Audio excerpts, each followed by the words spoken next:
You are live here. Hi ma'am. Me Nipan le. Sian mà da hoài heng.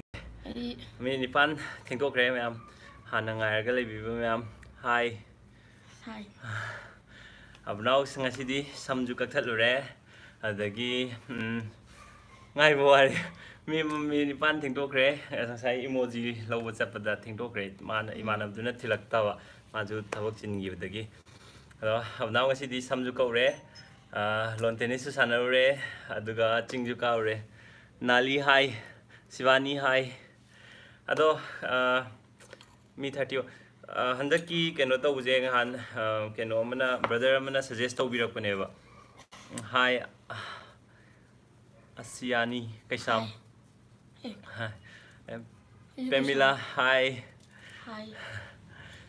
good evening Apu good evening Ningol Chanu, hi bro, hi. Abnau Sainik Khan bro, Justin Abnau Sainik Khandre, ada ngahang sai Abnau je walking jet palak pada mana hairak pane result out oiring asi aduga Sainik kita keno tawdre select tawdre na aduga keno amna sister amna mana keno tawe class 9 da muka try tawbe ai na haibire ade Abnau je kitang haraure mu class 9 kar kan dong try tawge na mang tawde ndra Ado keno lottery gi je keno sumaina han ai je haijau do brother mana sumaina suggest to birakpa saigi 1 daina 300 pok to give da 1 gi se 1299 pok ta amta yahou da bida tawraga tawdu nungai te aduna 1 pok ta sumaina khaido ga to biyo na haiba odaina number je 1 daina 100 pok semjare aduga series a b c d e na sumaina khaido e खाइदोक चरे दुगा साइगी लोखत पजे series yana lokalaga adi series tugi 100 pok biduda mi manga khangkat chage armain torga manga series khudingi manga khangkat laga make sing bo wale bro video se video se make sing dise kai gino ai net na male ai tinge si nak pa abdi nak chale ai gize abunau masam ka thet paje masayam na le rani na nang sam ka thet paje masayam na le ado ma'am di mi 96 ado keno je hogjal lage ai keno je lottery je horajira ma'am nupi ngakta gi ne aduga nupa oiba viewers sing mathangi da soidana nupa gi ju handakti price yamde price mamang da mari tau gibne ade da ama loba laktre adui lemhoba ama duga hojiki shoes design khrai de lebisina mana ani ma sponsor to wibne ado pulapna masigi giveaway ji da tawjadoi je emoji ahum katane ada emoji do hana puthuk sarke nong mo hemu ko wai sala mo da Rồi na ju shi nangi giveaway da shi da tawui shi da jun tawjagani adu nangi giveaway di che da thupsa da tawjamne adakti sigi che ji da number do shi da napsan jare horen dum yengminarse abra pakale lo ma'am keno je emoji je aingonde extra amadi lei ado price je ahum khatane saina ai manipuri thaba aduga si saina ribbon yawba sisu lei ani na one yawdo adu amadi na smiling face over amadi na sida maninda siga lapsan ga phukpa ama sidairi asidi aina lucky viewer ama khallaga aino ina tongana oin tawjarge sidi ado jiki giveaway sidadi ahum khatane tawjadoise aduga jiki khoina tawjadeba yanglem mahesh abunau koreada hi aduga jiki khoina tawjadeba giveaway je niyom kai ka yam hairaga khangaga tawjabadi natsade aina aigi viewer singda haraubagi han 10k subscriber thubuda haraubagi aina tawjabane ado ma'am Hujik 14k yore 20k da mukside hena yamba price masing yam tawbu ngamboy jage Jyotish Singh abunau naireda he lucky viewer ai oijarage melody oibiro lucky oibo oibio miya adai de hujik ai keno je puthorage no phom ba hoi ai si maning do ina thamage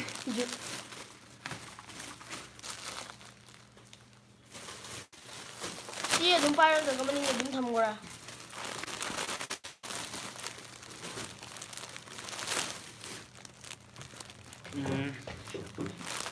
ꯊꯝꯈ꯭ꯔꯒꯦ ꯑꯗꯨꯅ ꯀꯣꯟꯕ ꯅꯨꯡꯉꯥꯏꯇ꯭ꯔꯕ ꯑꯣ ꯀꯣꯟꯕꯁꯨ ꯅꯨꯡꯉꯥꯏ okay ꯁꯨꯃꯥꯏꯅ ꯀꯩꯅꯣꯁꯦ ꯍꯧꯁꯤ ꯃꯔꯨꯗꯨꯅ ꯇꯧꯒꯦ ꯇꯧꯕꯅꯦ ꯑꯗꯣ ꯈꯤꯇꯪ ꯄꯩꯁꯥꯒꯤ ꯑꯋꯥꯠꯄ ꯈꯔ ꯂꯩꯕꯗꯒꯤ ꯁꯨꯃꯥꯏꯅ ꯑꯣꯏꯖꯔꯦ ꯅꯝꯕꯔꯁꯤꯡꯁꯦ ꯁꯨꯃꯥꯏꯅ ꯂꯣꯏꯅꯃꯛ ꯍꯥꯞꯆꯔꯦ ꯑꯗꯨꯒ ꯁꯨꯃꯥꯏꯅ ꯍꯥꯞꯆꯟꯖꯈ꯭ꯔꯒꯦ ꯁꯤ ꯃꯊꯪ ꯃꯊꯪ ꯁꯤꯒꯤ ꯕꯥꯎꯜꯁꯤꯗ ꯍꯥꯞꯆꯜꯂꯒꯦ ꯑꯗꯣ ꯁꯤ ꯇ꯭ꯔꯥꯟꯁꯄꯦꯔꯦꯟ ꯑꯣꯏꯕꯅꯤꯅ ꯍꯣꯔꯦꯟ ꯁꯤꯁꯦ ꯑꯩꯈꯣꯏꯅ ꯂꯧꯈꯠꯄꯗ ꯎꯗꯅꯕ ꯐꯤ ꯑꯃꯅ ꯀꯨꯞꯁꯟꯖꯒꯦ ꯑꯗꯨꯒ ꯁꯤ ꯅꯝꯕꯔꯁꯦ 1ꯗꯩꯅ 100 ꯐꯥꯎ ꯁꯤꯗꯩꯁꯤꯗ ꯌꯥꯎꯔꯦ ꯁꯤꯁꯦ ꯍꯥꯞꯆꯟꯖꯈ꯭ꯔꯒꯦ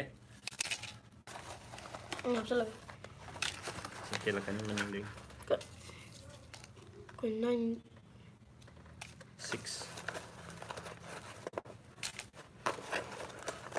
ꯁꯤ ꯃꯈꯥꯗ ꯇꯥꯈ꯭ꯔꯦ ꯇꯥꯔꯦ ꯃꯅꯤꯡꯗ ꯐꯖꯅ ꯀꯦꯜꯂꯦ ꯑꯣ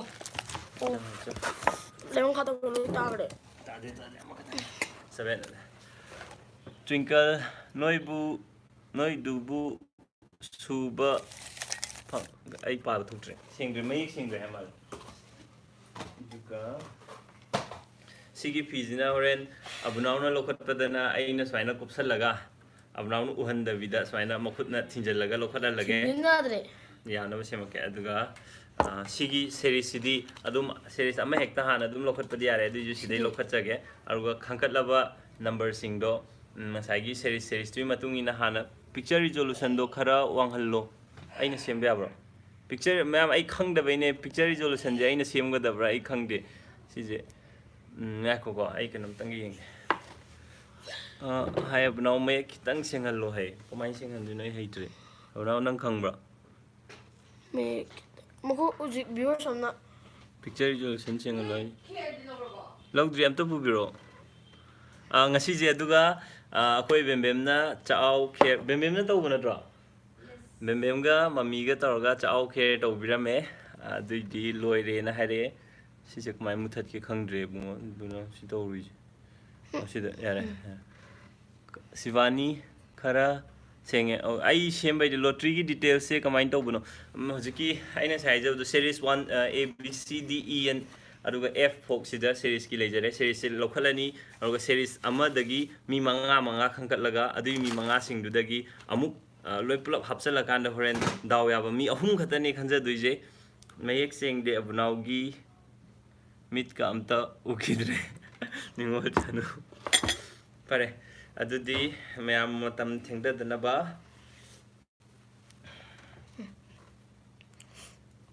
ꯅꯍꯥꯟꯒꯤꯗꯨꯗꯤ ꯒ꯭ꯔꯦꯞ ꯀꯣꯏꯄꯒ ꯕꯅꯥꯅꯥꯒ ꯇꯧ ꯆꯥꯖꯕꯅꯦ ꯑꯁꯤꯅ ꯑꯩꯈꯣꯏ ꯆꯦꯕꯦꯝꯅ ꯁꯦꯝꯖꯕ ꯆꯥꯛꯍꯥꯎ ꯈꯦꯔ ꯍꯥꯏꯕ ꯅꯠꯇ꯭ꯔꯣ ꯆꯥꯛꯍꯥꯎ ꯈꯦꯔ ꯑꯗꯨꯏꯗꯤ ꯍꯧꯖꯤꯛ ꯁꯦꯔꯤꯁꯁꯦ ꯍꯥꯟꯅ ꯂꯧꯈꯠꯂꯒꯦ ꯍꯣꯔꯦꯟ ꯑꯕꯨꯅꯥꯎ ꯏꯁꯩ ꯑꯃꯁꯨ ꯁꯛꯀꯅꯤ ꯍꯥꯏ ꯉꯁꯤꯗꯤ ꯃꯥ ꯃꯁꯥꯅ ꯌꯥꯅꯤꯡꯅ ꯁꯛꯑꯒꯦꯅ ꯍꯥꯏꯔꯦ ꯉꯁꯤꯗꯤ ꯏꯁꯩꯗꯨꯁꯨ ꯃꯌꯥꯝ ꯇꯥꯃꯤꯟꯅꯁꯤ ꯑꯗꯨꯒ ꯍꯧꯖꯤꯛ ꯁꯦꯔꯤꯁ ꯍꯥꯟꯅ ꯈꯟꯀꯠꯂꯁꯦ ꯑꯕꯨꯅꯥꯎ ꯁꯤꯗ ꯑꯩ ꯅꯪ ꯈꯟꯖꯜꯂꯒꯦ ꯅꯈꯨꯠ ꯊꯥꯡꯒꯠꯂꯛꯑꯣ ꯑꯗꯨꯒ ꯁꯤꯗꯩ ꯂꯧꯔꯣ ꯅꯈꯨꯠ ꯊꯥꯡꯒꯠꯂꯛꯑꯣ ꯎ ꯌꯦꯡꯗꯕꯤꯗꯀꯣ ꯑꯗꯨꯏ ꯃꯅꯨꯡꯗ ꯈꯨꯠ ꯆꯟꯗꯕꯗꯨꯅꯤꯅꯦ ꯁꯤꯗꯤ ꯑꯕꯨꯅꯥꯎꯒꯤ ꯀꯃꯥꯏꯅ ꯂꯧꯗꯣꯏꯖꯥꯠꯅꯣ ꯀꯔꯝꯕ ꯁꯦꯔꯤꯁꯅꯣ B ꯑꯗꯨꯗꯤ ꯍꯧꯖꯤꯛ B ꯁꯦꯔꯤꯁ Bꯒꯤ ꯑꯣꯟꯅꯔꯦ ꯅꯪꯗꯣ ꯃꯥ ꯇꯥꯊꯣꯛꯑꯦ Bꯒꯤ ꯍꯥꯟꯅ ꯃꯤ 5 ꯈꯟꯀꯠꯂꯒꯦ Bꯗ ꯌꯥꯎꯕꯤꯕ ꯃꯌꯥꯝ ꯍꯧꯖꯤꯛ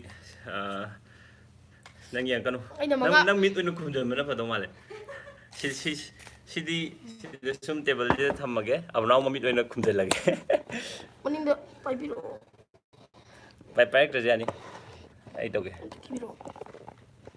ꯑꯩꯒꯤ ꯃꯤꯠ ꯈꯨꯝꯗꯧꯔꯕꯅꯤ ꯑꯩ ꯍꯧꯖꯤꯛ ꯕ꯭ꯂꯥꯏꯟ ꯆꯠꯇꯧꯔꯕꯅꯤ ꯌꯥꯝ ꯂꯦꯡꯉꯦ ꯌꯥꯗ꯭ꯔꯦ ꯃꯌꯥꯝ ꯁꯣꯔꯤ ꯌꯥꯗ꯭ꯔꯦ ꯁꯤꯒꯤ ꯒ꯭ꯂꯥꯁꯁꯤ ꯎꯍꯟꯕ ꯌꯥꯗ꯭ꯔꯦ ꯑꯩ ꯊꯥꯡꯀꯠꯂꯒꯦ ꯁꯨꯃꯥꯏꯅ ꯊꯥꯡꯀꯠꯂꯒꯦ ꯑꯕꯨꯅꯥꯎ ꯃꯃꯤꯠ ꯈꯨꯝꯖꯤꯜꯂꯒꯦ ꯑꯗꯨꯒ ꯑꯕꯨꯅꯥꯎ B ꯁꯦꯔꯤꯁ Bꯒꯤ ꯃꯁꯤꯡ 5 ꯈꯟꯕ ꯍꯧꯔꯣ ꯁꯤꯗꯩ ꯈꯨꯠ ꯊꯥꯡꯖꯜꯂꯣ ꯂꯥꯛꯑꯣ ꯁꯤꯗ ꯀꯤꯗ꯭ꯔꯁꯨ ꯌꯥꯅꯤꯌꯦ ꯅꯪ ꯎꯔꯣꯏꯌꯦ ꯑꯩꯅ ꯈꯨꯝꯖꯤꯜꯂꯁꯤꯗꯤ ꯑꯕꯨꯅꯥꯎ B33 ꯅꯤꯀꯣ B75 ꯌꯥꯡꯂꯦꯝ ꯅꯪ ꯌꯦꯡꯕ ꯌꯥꯗꯦꯀꯣ ꯑꯗꯩ ꯑꯣꯜꯂꯣ ꯈꯤꯇꯪ ꯑꯣꯠꯄꯤꯔꯝꯃꯣ 5 ꯈꯛꯇꯪꯅꯤꯀꯣ ꯈꯟꯗꯣꯏꯁꯦ Bꯗꯒꯤ ꯑꯩ ꯑꯗꯨꯝ ꯄꯥꯊꯣꯛꯀꯦ ꯅꯪ ꯂꯧꯈꯠꯂꯛꯄꯗꯣ ꯁꯣꯝꯗ 80 B gi serial number B gi 80. B gi 80 sida hapsin ko sida thamo nang tang mit ku Mit isala tet le mit tet den bai ai. leng no ta loi tagi Hoi tu phone de gi nga ge ko ma thata. Ai phone adu di. chao dom ta puda remo Tam Ai tu ai. tam tu ngadang tu ke. ya te nang kunden ga di ko ka Mit tet den bai as mit no ai. Ang ai kunden kunden ga ai ai na phut no ina kumbi ga na ya de adu di zik station gi ba na khut no kunden ja B lagi. gi 80 Bi 80. okay adu di next B 77 abna momit punchen biga no hai okay ji B gi mathang lokalo hama Om tu ocha ge. olo abnau nang aigi party natra Mane chiche. adu mathang lokale je 82 B gi 82 B gi 82 mini sure kaino abna nang na 80 dagi a lokale ji na ma Nga ga di tu. ngai na 300 akta Dik olo kitang padana mathang ama lokale ai B chide gi chide em ta ying jau ge. yeng ba de As B gi 10 B gi 10 last two B 34 B 34 lokalo itu B 3 je ke photo halak an jara ke.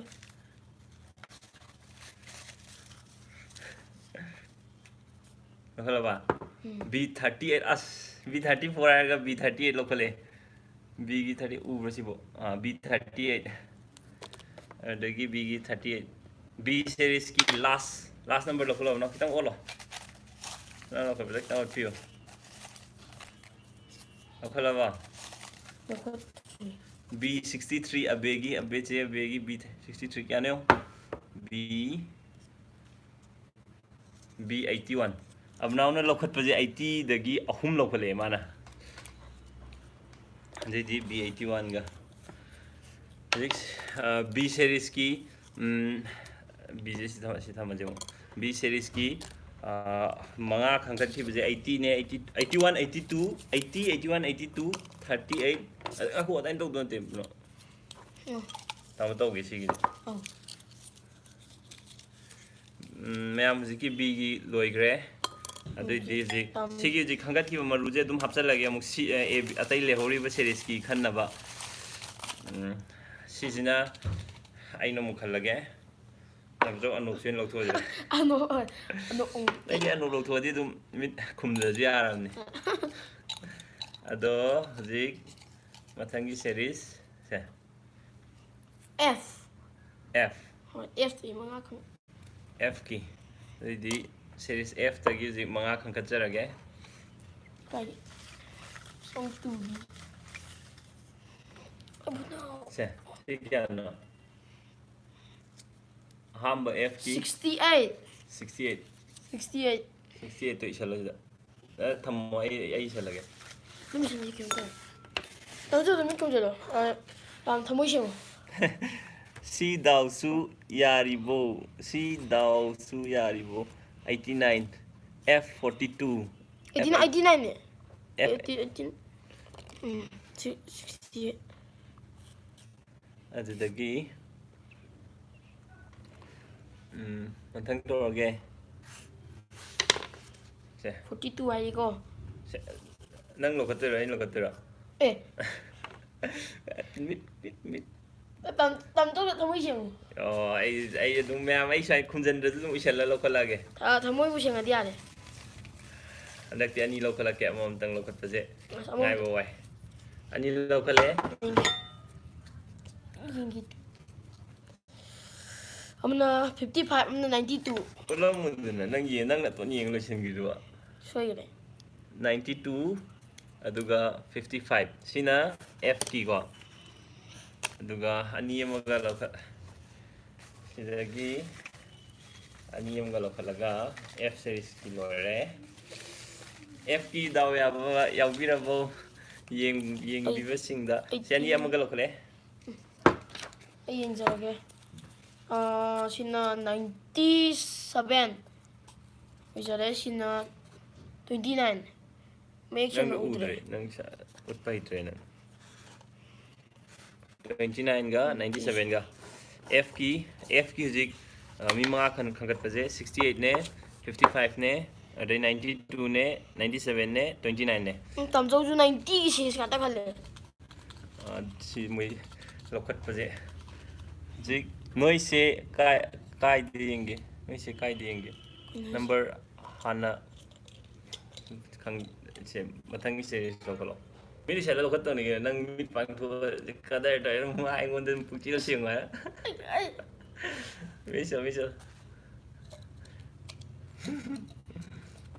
mit yam sing di make yam sing di adu kya E hojiki series E gi manga khan ba ko ayam to ot ki nang mi salo nang yeng ba de nang mi salo ba do dei manga lo khalo E12 E69 E60 E12 yarba E95 ka E9 ga E95 ka E9 ga E ki series ki E95 E9 aduga mathang yeng da video lokhat pro ai khangdre E24 E89 pretty arambam Facebook ta yung view series aina Facebook ta hapsa gibne sina E gi 14 ga 35 ka ulo sana oi pai thu kare ai ang luong ni ko na E gi sana ulo ba sana istang non do du ubne 14 ga 35 ka adu di last na cha yes yeng den lo kat bro mai yeng abnau ji ka da yeng lo kat kita ko ngore bro only girls why bros anan si je ke no ne hojiki akhoi gi shoes design do mana mamangi giveaway da nupa ka phau gi bu da mana nupi ngak ta gi oi ba ma tau bio na mana sponsor to ga to bu ne bro aduna ne nupi sai 89 hai jabo mi mo jabo do 89 au jare 89 ngasai sida lo hair cube do 89 kana abe male 89 E89 a pretty gi abe hai pretty gi ne sai do adu di 89 le ko mathang da series sidi series keno khatang ai re ahum khatang ai re sine ene sidi lokhat tra dum series D gi hana horge ma'am na de lokolo ya ai lokhat ke do bangan lao yenge ai ude ko series A gi hujikna A gi amu adu di si A gi ngasai gi E da yaw gi ba masing sing dong A gi hapsan jarage ren aduga ai mi tuition jare ai no ke u premta mi tuition be ai na no buga ko oi asidi gi hor A gi hor ge mi chele tuition jare amna no yeng thukun ko A gi 12 yaw renge ya no na inge 89 kai no 89 jam lo khale 89 em te solo A 89 anira yawa bra A gi ni duna series na masang makano lai du ne ba 89 anira mathang ang lo khatara ge ma'am अखोई give away की lottery जे हैरगा तौ नते असोय Weber जो ma'am हैतना तौने खलगा तुम गापिउ सिसिना मस कैमना 91 इसला थमो दुगा सिदा किना A की 91 जु मंगा खंगतपदा अनि सुदे यावरे हम कता है सिदी 66 अदुदगी से mathangda ni kata se 37 amagalo khlage Se. 96.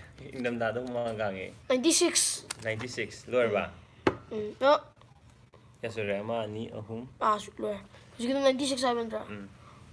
Aduidi, the egg is loire.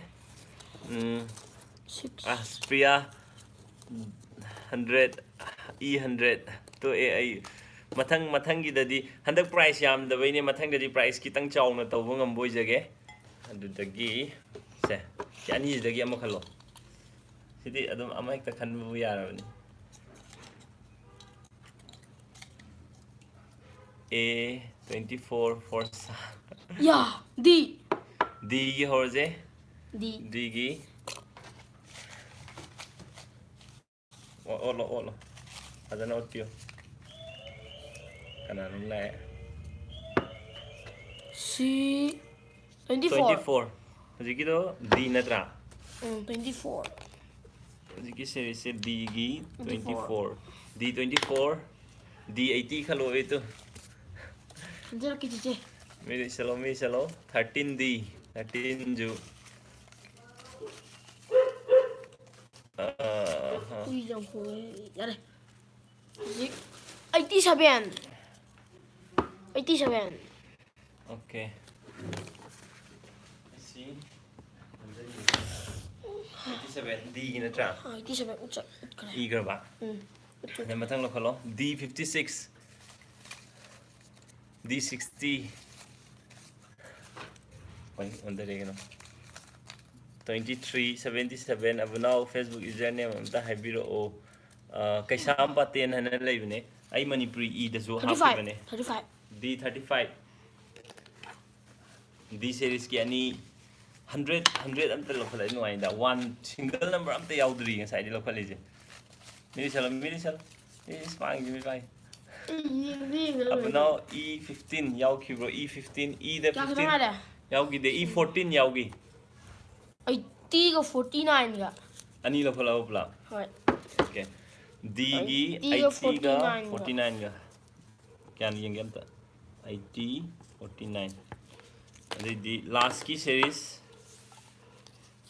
C gi loidri series C gi lokhat po wali ang sai gi D gi de lokhat ki ba manga do hapchan jaga ge series C Sigi 3 are Sigi 90 yung are 90 Sigi 33 Chan ke D C toy thawai toy ai lokal lage se like loi phol lage live lei missing art phol lage se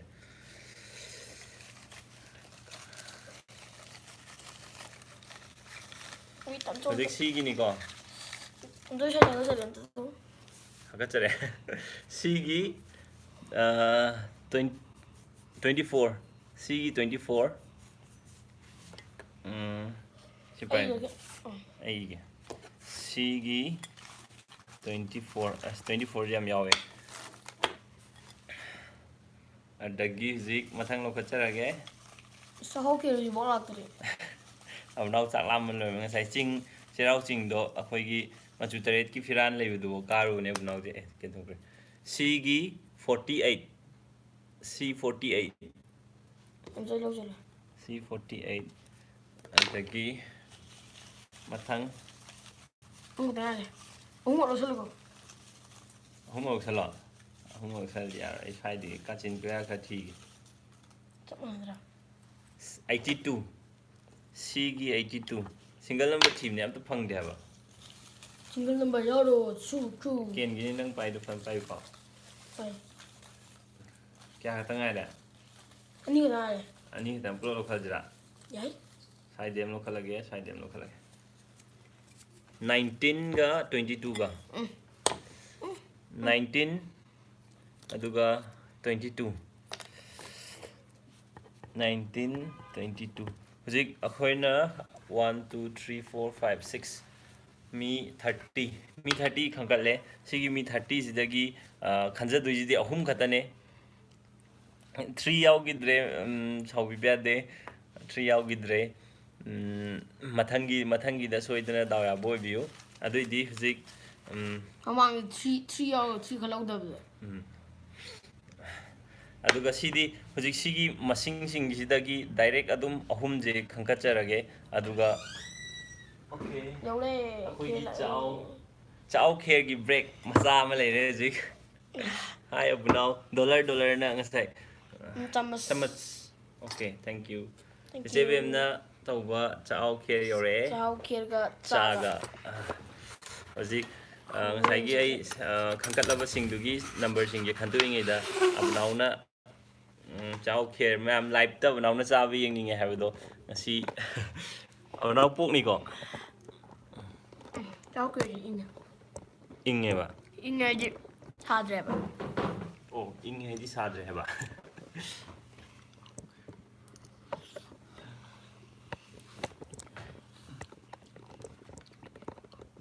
ꯑꯩꯅ ꯆꯥꯖꯔꯤꯁꯦ ꯆꯥꯎ ꯈꯦꯔꯅꯦ ꯑꯩꯈꯣꯏ ꯆꯦ ꯕꯦꯝ ꯅꯧꯕ ꯍꯥꯎꯕ꯭ꯔꯥ ꯌꯥꯝ ꯍꯥꯎꯋꯦ ꯍꯧꯖꯤꯛꯇꯤ ꯑꯩ ꯁꯤ ꯅꯝꯕꯔ ꯁꯦꯔꯤꯁꯇꯤ ꯁꯤꯗ ꯑꯗꯨꯝ ꯌꯥꯎꯔ ꯂꯩꯔꯦ ꯑꯗꯣ ꯅꯝꯕꯔꯁꯤꯡꯁꯦ ꯑꯝꯇ ꯔꯤꯑꯔꯦꯟꯖ ꯇꯧꯖꯒꯦ ꯑꯗꯨꯒ ꯃꯁꯤꯡ ꯑꯍꯨꯝ ꯈꯟꯀꯠꯅꯕ ꯁꯤ ꯀꯞꯁꯤꯗꯤ ꯃꯑꯣꯡ ꯇꯥꯏꯌꯦ ꯁꯤꯗꯤ ꯌꯥꯎꯔ ꯂꯩꯔꯕꯅꯤ ꯍꯧꯖꯤꯛ ꯈꯟꯒꯠꯇꯣꯏꯁꯦ ꯌꯥꯏꯁꯦ ꯀꯌꯥꯅꯣ 8 48 19 24 2 series 2 series ꯁꯤ ꯂꯩꯔꯦ 80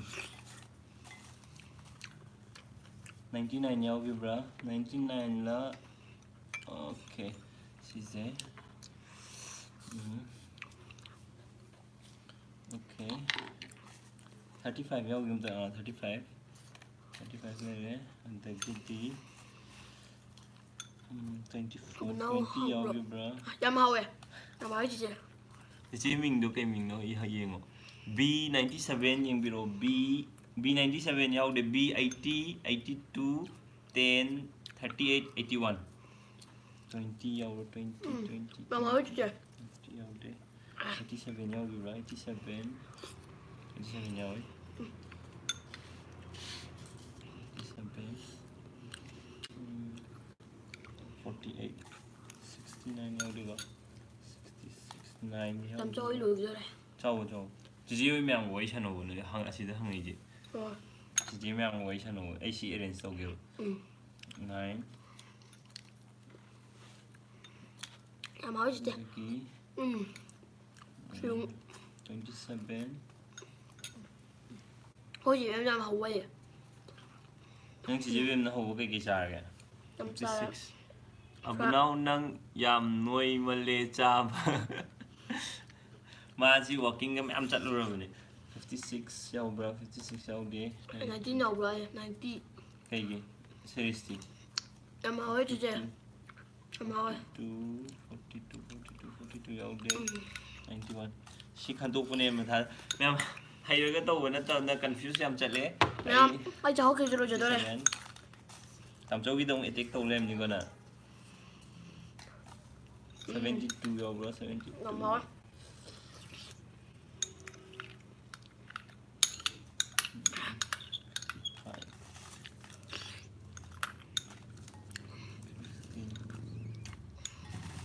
This is so confusing. Attention, tama. 24 san ka agi. 24 yaubra. Sedi khangani ba. Sao nữa. Thì yêu dịch sao. Cái sinh sao luôn rồi đây. Nhưng cô chế pin ra một bộ. Lagi sao thật ra cái chế sinh. 87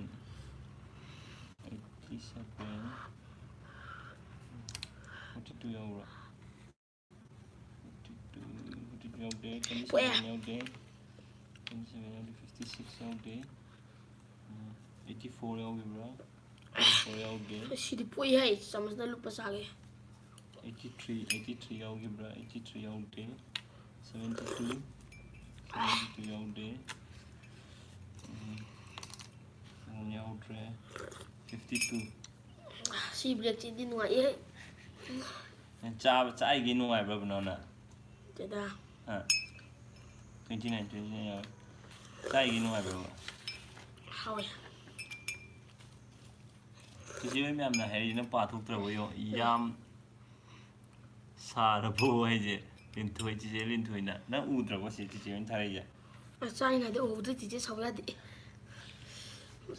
ꯌꯥꯝ ꯄꯣꯛꯑꯦ ꯁꯤꯗꯤ ꯉꯥꯛꯇꯪ ꯏꯪꯕ ꯉꯥꯏꯒꯤꯁꯤꯁꯦ ꯌꯥꯝ ꯍꯥꯎꯗꯧ ꯃꯥꯜꯂꯦ ꯁꯤꯁꯦ ꯌꯥꯝ ꯍꯥꯎꯋꯦ 94 ꯆꯥꯛꯍꯥꯎ ꯈꯦꯔ ꯉꯁꯥꯏ ꯆꯤꯡ ꯀꯥꯗ꯭ꯔꯤꯉꯩꯗ 7 ꯉꯁꯥꯏ ꯆꯤꯡ ꯀꯥꯕꯩ ꯋꯥꯔꯤ ꯂꯤꯕꯗꯨꯅ ꯆꯤꯡ ꯉꯁꯤ ꯑꯍꯥꯟꯕ ꯀꯥꯕꯗꯣ ꯀꯃꯥꯏꯅ ꯇꯧꯕꯅꯣ ꯑꯩ ꯁꯤ ꯆꯤꯡꯁꯦ ꯑꯍꯥꯟꯕ ꯀꯥꯖꯕꯅꯦ ꯑꯗꯨ ꯉꯁꯥꯏ ꯆꯤꯡ ꯀꯥꯗ ꯑꯩꯈꯣꯏ ꯆꯦꯕꯦꯝ ꯃꯣꯏꯅ ꯈꯦꯔꯧꯅꯤ ꯇꯧꯕꯅꯦ ꯑꯗꯨꯗꯒꯤ ꯑꯃꯨꯛ ꯈꯦꯔꯗꯣ ꯆꯥꯛꯍꯥꯎ ꯈꯦꯔꯧꯅꯤ ꯈꯪꯗꯕ ꯈꯦꯔ ꯑꯉꯧꯕꯗꯣ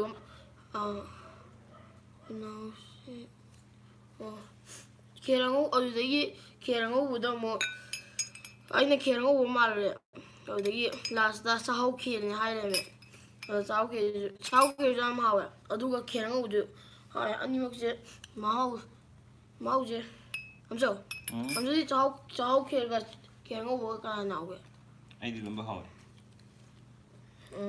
ꯁꯤ ꯍꯣꯔꯦꯟ ꯁꯤ ꯂꯥꯏꯚꯁꯦ ꯂꯣꯏꯁꯜꯂꯝꯗꯥꯏꯗ ꯏꯁꯩ ꯑꯃ ꯑꯗꯨ ꯍꯧꯖꯤꯛ ꯑꯣꯏꯅ ꯁꯛꯑꯣꯗꯅ ꯁꯤ ꯑꯩ ꯇꯥꯝꯆꯧ ꯁꯦꯝꯕꯁꯦ ꯃꯇꯝ ꯈꯤꯇꯪ ꯆꯪꯗꯣꯔꯦꯕ ꯅꯪ ꯏꯁꯩ ꯑꯣꯏꯅ ꯍꯧꯖꯤꯛ ꯁꯛꯇꯣꯛꯑꯣꯗꯅ ꯅꯪ ꯉꯁꯥꯏ ꯁꯛꯅꯤ ꯍꯥꯏꯕꯗꯣ ꯆꯦꯆꯦ ꯍꯣꯏ ꯃꯌꯥꯝꯁꯨ ꯂꯩꯗ ꯆꯦꯆꯦ ꯃꯌꯥꯝ 129 ꯆꯦꯆꯦ ꯍꯥꯎꯕ꯭ꯔꯣ ꯍꯪꯉꯤꯁꯦ ꯆꯦꯆꯦꯅ ꯍꯥꯎꯋꯦ ꯆꯦꯆꯦ ꯏꯁꯩ ꯉꯥꯏꯔꯦ ꯀꯅꯥꯅ ꯁꯛꯄ ꯏꯁꯩꯅꯣ ꯅꯪ ꯁꯛꯇꯣꯏꯁꯦ ꯌꯥꯅꯤ ꯁꯤꯡꯒꯔ ꯌꯣꯌꯣ ꯑꯅꯤꯁꯤꯡ ꯍꯣꯏ ꯂꯣꯏꯔꯀꯥꯟ ꯁꯛꯄꯅ ꯐꯗ꯭ꯔꯣ ꯍꯣꯔꯦꯟꯁꯨ ꯑꯃꯨꯛ ꯁꯛꯎ ꯀꯩꯅꯣ ꯍꯧꯖꯤꯛꯁꯨ ꯑꯃꯨꯛ ꯁꯛꯎ ꯀꯩꯅꯣ ꯅꯪ ꯍꯩꯔꯤꯗꯨꯕꯨ ꯑꯩꯗꯤ ꯅꯪ ꯉꯥꯡꯒꯤ ꯏꯁꯩ ꯍꯩꯕꯨ ꯈꯪꯗꯦ ꯅꯪ ꯅꯍꯥꯟ ꯁꯤꯗ ꯁꯛꯂꯛꯑꯀꯥꯟꯗꯅꯤ ꯈꯪꯉꯤꯁꯦ 95 ꯌꯧꯕ꯭ꯔꯣ ꯆꯦ ꯏꯁꯩꯗꯣ ꯂꯣꯏꯔꯀꯥꯟ ꯇꯧꯖꯒꯦ ꯆꯦꯆꯦ ꯑꯗꯨꯗꯤ ꯅꯪ ꯉꯁꯥꯏ ꯀꯩꯅꯣ ꯆꯠꯄꯒꯤ ꯋꯥꯔꯤꯗꯣ ꯂꯤꯔꯣꯗꯅ ꯆꯤꯡ ꯉꯁꯥꯏ ꯑꯍꯥꯟꯕ ꯀꯥꯕ ꯇꯦꯅꯤꯁꯁꯨ ꯑꯍꯥꯟꯕ ꯅꯠꯇ꯭ꯔꯣ ꯅꯪ ꯉꯁꯥꯏ ꯁꯥꯟꯅꯩꯗꯣ ꯑꯩ ꯇꯦꯅꯤꯁ ꯑꯍꯥꯟꯕ ꯁꯥꯟꯅꯕꯗꯣ ꯑꯩꯈꯣꯏ ꯇꯥꯝꯆꯧꯗꯤ ꯉꯛꯑꯦ ꯍꯥꯏꯌꯦ ꯑꯗꯨꯗꯤ ꯑꯩꯅ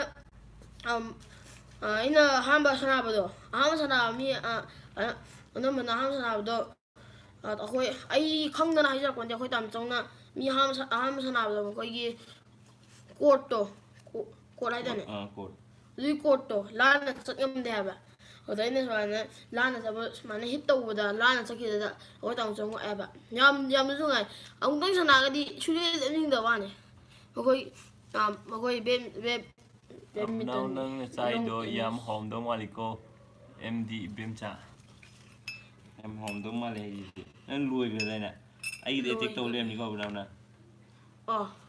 ꯇꯔꯨꯛꯔꯥ ꯑꯦꯇꯦꯛ ꯇꯧꯅꯗꯕꯤ ꯇꯥꯃꯣꯆꯧ ꯑꯥꯎ ꯏꯆꯤꯜ ꯏꯅꯥꯎ 50-50 ꯌꯦꯟꯅꯕ ꯀꯩꯝꯇ ꯀꯥꯟꯅꯗꯦ ꯀꯩꯅꯣ ꯅꯪ ꯃꯌꯥꯝꯅ ꯌꯥꯝ ꯆꯥꯒꯅꯣꯅ ꯍꯥꯏꯗꯣ ꯆꯥꯕ ꯍꯟꯊꯧꯑꯣꯅ ꯍꯥꯏꯗꯣ ꯅꯪ ꯑꯗꯒꯤ ꯑꯩꯅ ꯁꯤ ꯆꯤꯡꯁꯨ ꯀꯥꯏ ꯆꯤꯡ ꯍꯥꯎꯋꯤ ꯌꯥꯝ ꯍꯥꯎꯋꯦ ꯇꯤꯁꯨ ꯌꯥꯝ ꯍꯥꯎꯋꯦ ꯑꯗꯒꯤ ꯆꯥꯁꯦ ꯈꯔ ꯁꯥꯕ ꯁꯥꯗ꯭ꯔꯦ ꯑꯗꯨꯗ ꯉꯁꯥꯏ ꯆꯤꯡ ꯀꯥꯕꯗꯨꯗ ꯑꯃꯨꯛ ꯌꯥꯝ ꯋꯥꯅ ꯀꯥꯏ ꯍꯥꯟꯅꯗꯤ ꯆꯤꯡ ꯀꯥꯕꯁꯦ ꯌꯥꯝꯅ ꯃꯈꯣꯏ ꯀꯩꯀꯨ ꯒꯥꯔꯗꯦꯟꯗꯣ ꯑꯗꯨꯗ ꯌꯧꯅꯕ ꯍꯣꯠꯅꯕꯗ ꯌꯥꯝ ꯋꯥꯏꯑꯦ ꯑꯗꯨꯗꯒꯤ ꯑꯃꯨꯛ ꯌꯥꯝ ꯋꯥꯕꯗꯨꯗ ꯅꯪ ꯉꯁꯥꯏ ꯅꯪꯅ ꯈꯥꯝꯕ ꯃꯌꯥꯝꯗꯣ ꯇꯥꯃꯣꯆꯧ ꯉꯥꯏꯈꯣ ꯑꯗꯨꯗ ꯌꯥꯝ ꯋꯥꯏ ꯑꯗꯨ ꯑꯍꯥꯟꯕ ꯀꯩꯀꯨ ꯒꯥꯔꯗꯦꯟ ꯌꯧꯅꯕ ꯍꯣꯠꯅꯕꯗ ꯌꯥꯝ ꯋꯥꯖꯥꯠꯅꯤ ꯑꯗꯨꯗꯒꯤ ꯍꯧꯖꯤꯛ ꯀꯩꯀꯨ ꯒꯥꯔꯗꯦꯟ ꯌꯧꯔꯀꯥꯟꯗꯗꯤ ꯑꯃꯨꯛ ꯌꯥꯝꯅ ꯋꯥꯗ꯭ꯔꯦ ꯍꯥꯟꯅꯗꯤ ꯌꯥꯝ ꯋꯥꯔꯝꯕꯗꯣ ꯍꯧꯖꯤꯛꯀ ꯃꯥꯟꯅꯗ꯭ꯔꯦ ꯑꯗꯨꯗ ꯃꯈꯣꯏꯗꯣ ꯑꯩꯅ ꯑꯗꯨꯗ ꯆꯠꯂꯒ ꯈꯤꯇꯪ ꯅꯨꯡꯉꯥꯏꯇꯕ ꯑꯃ ꯂꯩ ꯑꯗꯨ ꯃꯈꯣꯏ ꯐꯖꯕ ꯀꯩ ꯁꯦꯝꯅꯤꯕ eco tourism park eco tourism park ꯐꯖꯕ ꯑꯃ ꯁꯦꯝꯅꯤ ꯍꯥꯏ ꯑꯗꯨ ꯐꯖꯕ ꯑꯃ ꯁꯦꯝꯅꯤꯗꯤ ꯍꯥꯏ ꯑꯗꯨ ꯑꯩ ꯀꯩꯀꯨ ꯒꯥꯔꯗꯦꯟ ꯍꯥꯏꯅ ꯆꯪꯉꯝꯕꯗꯨꯒ ꯑꯗꯨ ꯁꯤꯗꯣꯛꯑꯝꯕꯗꯨꯒ ꯑꯗꯨꯒꯤ ꯀꯩꯀꯨ ꯒꯥꯔꯗꯦꯟꯗꯨꯒ ꯒꯥꯔꯤꯒ ꯊꯧ ꯌꯥꯒꯨꯝ ꯇꯧꯗꯥꯏ ꯒꯤꯅꯤ ꯄꯤꯛꯀ ꯃꯌꯥꯝ ꯂꯩꯕ ꯍꯧꯖꯤꯛꯇꯤ ꯒꯤꯅꯤ ꯄꯤꯛꯇꯣ ꯂꯧꯊꯣꯛꯈ꯭ꯔ ꯃꯥꯜꯂꯦ ꯈꯔ ꯂꯩꯍꯧꯕꯁꯨ ꯈꯪꯗꯦ ꯅꯪ ꯉꯁꯥꯏ ꯆꯪꯉ ꯌꯦꯡꯉꯛꯄ꯭ꯔꯣ ꯉꯁꯥꯏ ꯆꯪꯉꯗꯤ ꯌꯦꯡꯖꯔꯛꯇ꯭ꯔꯦ 79 ꯑꯁꯤ ꯃꯤ 30 ꯑꯦꯔꯦꯟꯖ ꯇꯧꯕꯗ ꯑꯩ ꯀꯣꯛ ꯉꯥꯎꯗꯣꯔꯦ ꯌꯥꯎꯔꯛꯀꯦ ꯌꯥꯎꯔꯛꯀꯅꯨ ꯅꯪ ꯆꯥ ꯊꯛꯄ ꯂꯣꯏꯗ꯭ꯔꯕ ꯋꯥꯁꯔꯨꯝ ꯆꯪꯉꯨꯔꯣꯗꯅ ꯑꯗꯨꯗꯤ ꯆꯥꯔꯕꯅꯤꯅ ꯀꯩꯅꯣ ꯕ꯭ꯔꯗꯔ ꯑꯃꯅ ꯐꯥꯏꯕꯒꯤ ꯍꯥꯏꯕꯗꯣ ꯑꯕꯅꯥꯎ ꯋꯥꯁꯔꯨꯝ ꯆꯪꯗꯣꯔꯦ ꯍꯧꯖꯤꯛ ꯆꯪꯉꯨꯔꯣ ꯋꯥꯁꯔꯨꯝ ꯆꯪꯉꯨꯔꯣ ꯂꯣꯏꯗꯣꯔꯦ ꯇꯥꯃꯣ ꯁꯤ ꯂꯣꯏꯗꯣꯔꯦ ꯑꯗꯨꯒ ꯆꯥꯎ ꯀꯦ ꯁꯨꯝ ꯆꯥꯊꯣꯛꯑꯣ 46 Nang thudero kuidora. Ai amta wasum tangjaruge. 1. Thudero kuidora ba. 54. Ani da 1. Yam nale. Pepe. Ai sum Dr. B gi 80 adagi B 80 phangre 7 B gi 82 ai thibam khangre du ni 81 yaw gi ba 81 yaw yum ton 81 yaw re 38 69 yaw du ge lok thu ha 13 yaw gi tre nuar ba am thuina 60 Manga ka. 68 yaw 63 63 yaw 66 54 Munang pathuro chijing na haru ko pathuro kamjo ta ge ba Am hawe je. 32 chije maming je je pathuro Ai wok tra kheje. wo patamo ko wo patamo Ai sa yu wasum jang ai do. 1 da ke dong ne ba. 1 da ne da.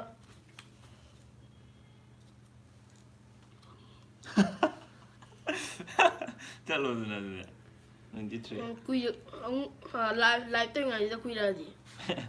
tam zo ga oin ngai saram magi 51 abuno emergency har mo emergency wa ga ka nge abuno je abuno je emergency ma sakre Nam shi ke do shi do ta hoi ko ta hoi je je na kai no kem kai de Shi te dum no ba kan ra. hoi don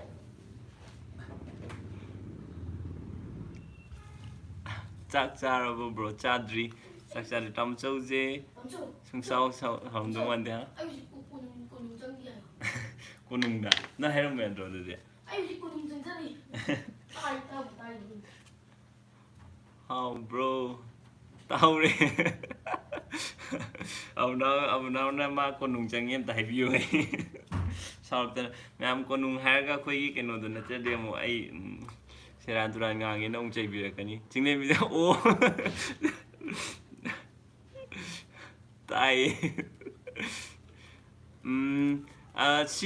si cái nó tàu mà ấy thì mà ấy có sự đã đúng rồi abu nào cái tem magic tem mà ta lạc phiêu si je ấy sắc khăn tốt quá hay tre ba abu nào cứ chăng cái con nung đã namit ta bagi arti adu di tàu cái arti masak tanong 37 50 82 अब now दिन मतिंग palm दे बिद चंग रे मा तब तक सा थोगा 89 89 oh 89 fungi mm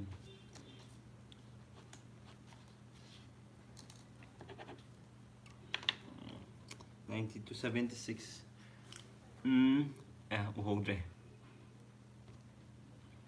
bro ite masu ya holo abnao gi te mam te lak piu ao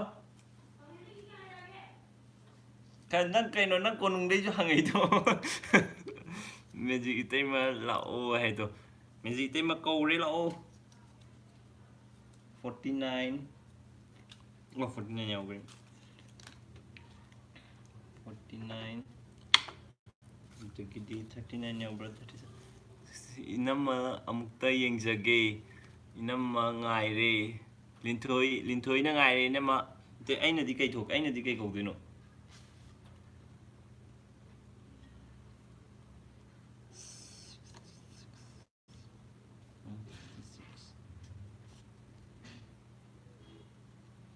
abnao lo re pokhai re abnao kai ntai du bo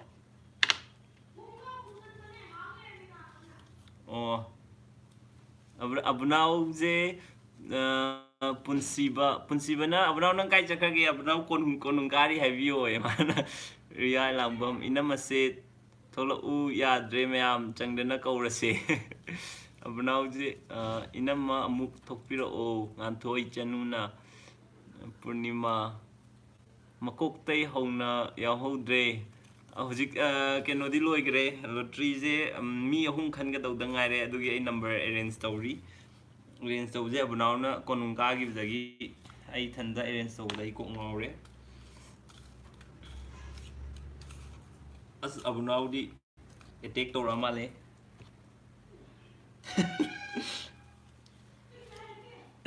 Kay harake. Abnao na kay daurage bro. Kari taurige bro. Ay sige kano je. Pretty ngasai chatkibado kana kaidano recharge haluba ai kano do. Pretty ai kano masai sige kano net pack loibagi Facebook kari haina hange. Keisampat hairga hangbane adudi hojiki se ai yauba yagada serial number kya no ai yaubudi hojik naunadi tawroi ji khangat kiba serial number jidagi khatane ahum khandoi je 85 ode 97 97 yaure 97 29 23 inamayam yengninge thokpiro o bhai machak thom do male en khambada inamala o inamala o abnawi te makaure the D69 क्या है लो चलो खुद का पता हम तो रोको अपना दाव या ना बा खुद का पता हम तो रोगा 58 यार क्या है yam hay lo nang pa tholo A21 A21 yaw de ai gi C60 C60 yaw de pretty nam E89 E89 yaw pretty nam gi E89 yaw 75 A38 yaw de A37 yaw E80 yaw de A50 yaw de E95 yaw D yaw E100 yaw de oh my god kaptore 33B 33 yaw de 38 yaw B D32 yaw de D35 yaw 75 92 kai no sibu A65 A66 yaw 7 single number amte yaw de sige A85 A89 yaw 85 yaw de 70 ai mathangda 100 to sidadi 100 yaw me bugo lokhalak pade yaw taba 53 yaw de 35 73 A25 yaw de ngai bo ware amta kanano amta lao 89D 89 yaw de 89 harga in pakle me yaw de abunau nang coverage jena kai do doino sibu giveaway ne sigi maningda leiba sije lucky viewers ahumda pijagadaba E49 yaw de loisil lagi keno abnau ji tholak tre duini abnau tholak tore 69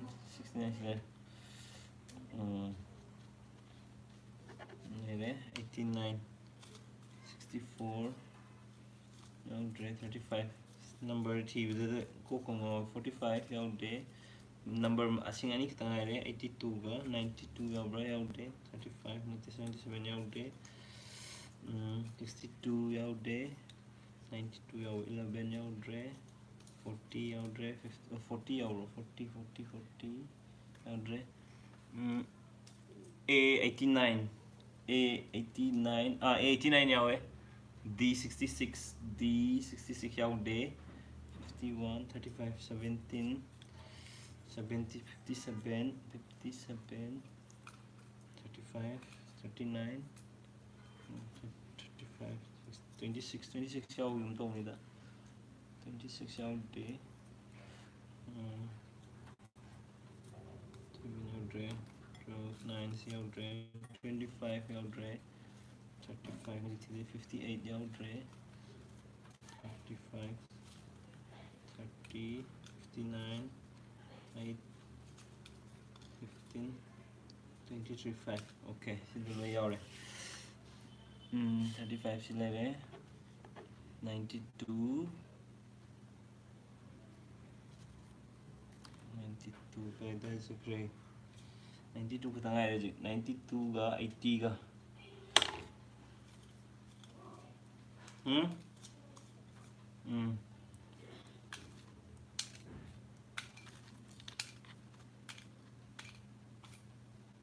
60, 72. Abunau lao. Abunau lao nang lao tu je me am wari chana jai je. Nang equipment gre simba. Lao tu. Abunau la Kucing na mo ko. Yam kui he abunau. Angel na yam kui he re jo pari na. 26, 51, 57. Kadai chakrage 82. 11, 3, 17, 17, 28.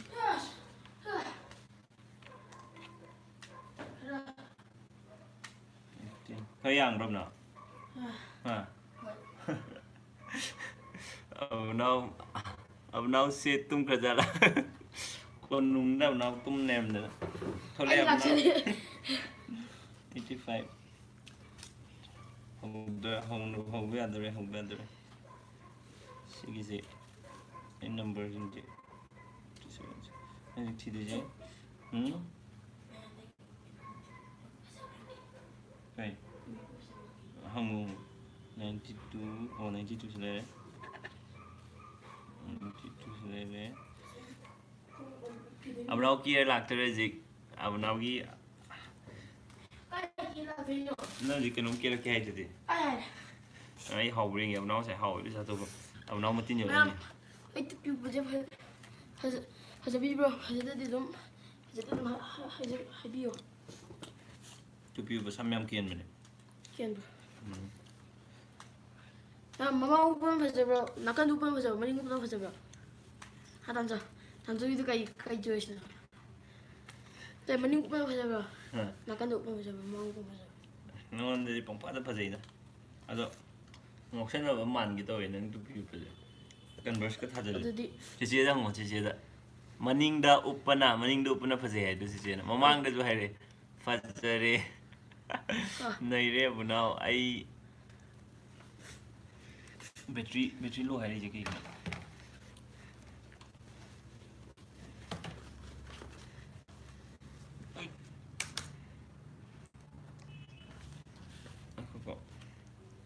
준 거의 동로 어차피 그냥 그치 근데 왜 저거 해노 근데 나간 오빠 니가 남 하이드라 말래 얘는 빠 아시빠 비론다 담조 심자 러시아 아이 나간 오빠지나 하이드기 암나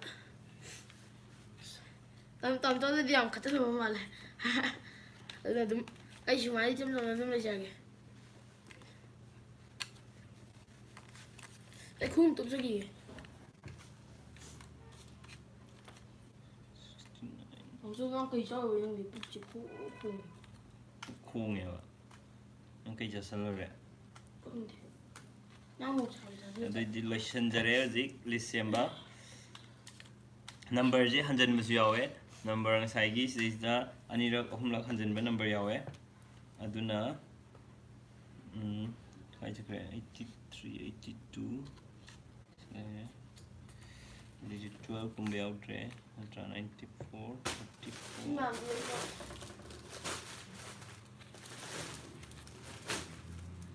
Bây giờ si mà ai cái gì close bây giờ lottery lotion nó bắt đầu rồi si number sinh gì sai cái khalau daba number mấy am thế này rồi cái sida khăn mấy number sinh là sida table đó lấy đấy juga 시다기 마싱 어흠 lokhatlaga keno trust abno 133013 okay chape yam tappe noido ma'am याम फरे अब now इसाई की serial number चप्पे निगोल चनु चबा चप्पा फानी जी lotion तौरजी lottery lotion लगे सी Hong तो खगे 야, 나 저거 짜도 되게. 짜드니 로टरी लोशन 도직 시기 누가 시 로티제 로션 자라가 아이 세임 작자랄게. 이게 마탕기 정도 봐. 아이 나도 11 진들이.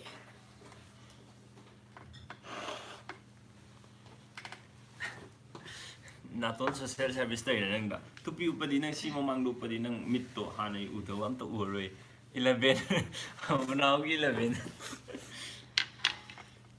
아도 मैम सिदा लेरे नंबर मैम जे आई मथंग मथंग हैना हपचन गगे दुम सुनबा साइगी अखनब नंबर सिंग दुने 어거기다 어후 간다는데. सिदागी अहुम खतंग लोखतोइने 아이 넣을게. 나 아둠나 아둠 के सुगाइदे सिदे अदो अहुम ला सिदागी लोखलकपा अहुम दुनी ma'am winner lucky winner ओइदिसे 110 110 하면요.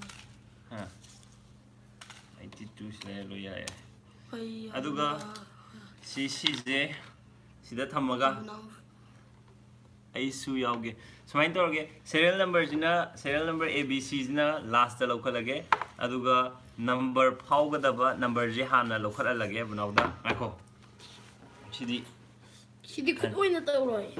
간전게 시디 아스 아부나우제 कोनुंग चंगदा gynae 나 시디 영떠노바 나 영드비다 아이 이제 까이다 우비. 시위에. ai ubra ai mitling kumden bi 근데 또 수만 또. nang tan pai ga di 아니 통한다 보지. ram sidagi sizina lucky winner ahum do idone emoji ado sidagi number ahum han lokhalage adu series na kona anai amam tang haidom je lokhalaga pulap lokhat kanu amam tang lokhatsewa amam ta 어이 슈퍼 팅하니. amalo 나또 남살라고 하네. nang na don chor hon bam yaw do inaw ibungo nusiba abunaw mo ama tahan gre 아마 놓고 짜래. ama tahan gre sim tapsan ge 좋은 게. 뭐? lokhale je serial number 10 오. 띠엔 방법이 aduga 없이라. sidai serial number 10 je ai si je haita bai ni go ma'am serial number 10 je tai lembak ta yaw banate 10 je ma mathandu oibni na si je to ai si je haite ba haita bai ne ma'am warau binu serial number 10 ji di b da khak yaw bane aduna ma si b gi serial number 10 da adum phawe na ma'am du ya bi re ko ma'am kaino di serial number 10 na topam te yaw de ai si dei lokhala ju b da ta driba dum taw du ne aduna b gi serial number 10 first lucky winner b gi serial number 10 group b gi serial number 10 나 띠엔 이제 니디아우 디. b da yaw ba b da aduna ai kon explain tor ge 힘들게. sidagi manaba singdugi khakne aina serial number sidagi group lokhatke na haije manaba singdugi khakne manadaba masa mathanda yawbudi lokhalakpa da dum manab lucky winner oidune lucky winner too. second lucky winner mingju haiduk lauthuk sarke ai ming na mathangda second lucky winner je 89 ne do 89 je today's the 89 kaya yogi 89 je amma khatang yaw male 89 ji jo amma khatang yawe adu di a gi 89 sizu a gi 89 je second lucky winner oire number masing hanjan ba yaw du khakine aina sidagi ming jo haijar ke ai ming gi na maning de ge se adu lottery loerga ming jo haijar ke silaw toro chicken toro last 힘들게 쉬더라. ame to sise kai gino emoji gine akhoi 10k subscriber yogi bagine do matam da tawgi bedo no pa do ogi bedagi 37 je kya sui 37 si yaudre kayno 37 je kamay yawmino oh sida A gi 37 A gi 37 sizu masing ama khatang yawba number ne aduna akhoi series ki silok sidagi masing lokhatpagi kayno adu maru oi do mandre aduna lucky winner ahum je B gi 10 A gi 89 amadi 3 gi 37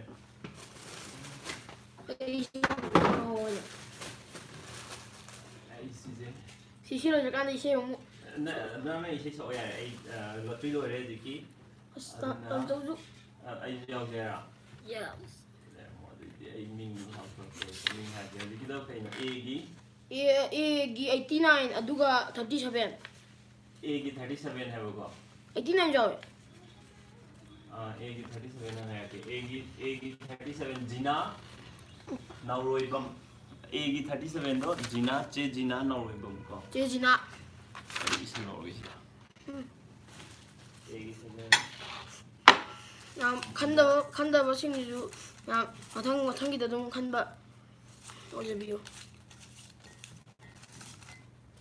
nauroi bam 좀 나가자 들어가게 A gi 89 do 어 시디 괜찮아 89 A gi 89 89 Mona lai meyum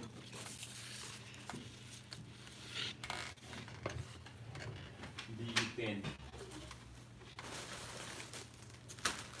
B gi 10 price sila jale si price ni dua manina ai mani pu ki tha jaba nan ndak pi ngata tawje andak pi ngata tawjari se ha andak pi ngata taw Hojiki akhoi nupi ngakta gi keno sida akhoi giveaway da winner oi bije B gi serial group B gi serial number 10 ibem cha moirang them adagi group A gi 89 Mona lai meyum aduga group A gi 37 Jina Noribam sigi khoi ichel iche ahum asida handaki giveaway sigi lucky winner moi humno oigre aduga moi humda ai message oina dum thajar ke ai status ta community dai hapot char ke ai email da mail thabiro aduga ai kadai do unaga do no na traga aina oina send tawjar ura habdo ai du hajar ke nupa gi soidna tawjage handak nupi ngata tawje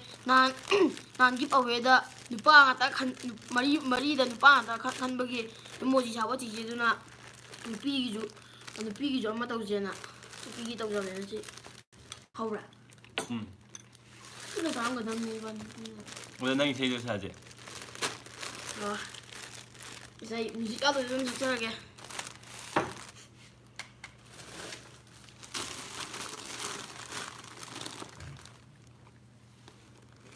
tamocho amuk tawro oko amuk tawro mathangda daw ya boy bio ma'am handaki di hajik akhoi gi chiche ichal moi ahumda keno tawgre nikita mathangda daw ya boy bio 남 이세이 뭐 호자게 야비브로 congratulations lucky winner Pamela mathangda daw ya boy bio Pamela aina chiche dada na now hi de na sawiganu tamocho isai salo id isai sakpa hi tai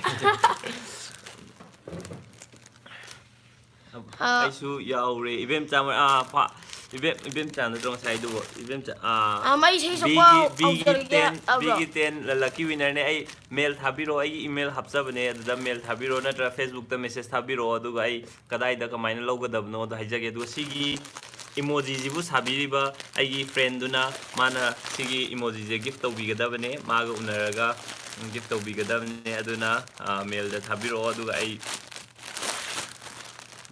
viewer melody lucky viewers khangre A B gi 10 A gi 89 aduga A gi 37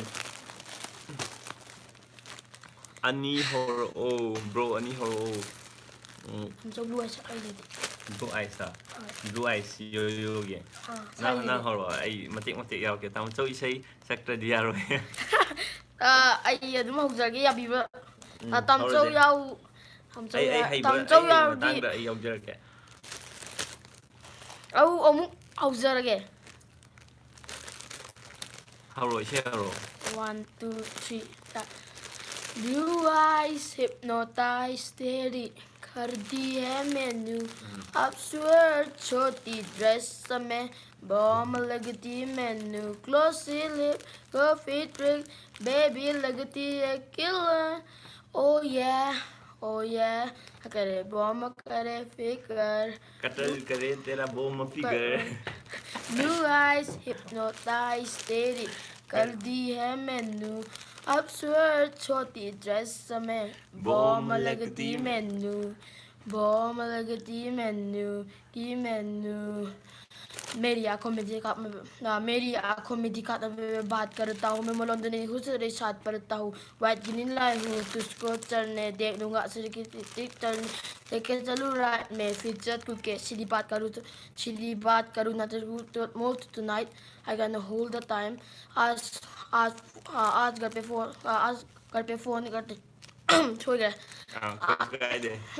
आज घर पे बोल दे phone करके भाई blue eyes hypnotize तेरी कर दी है मैनू अब स्वर्ड छोटी ड्रेस में बॉम लगती मैनू glossy lip goofy tricks baby लगती है किलर ओ yeah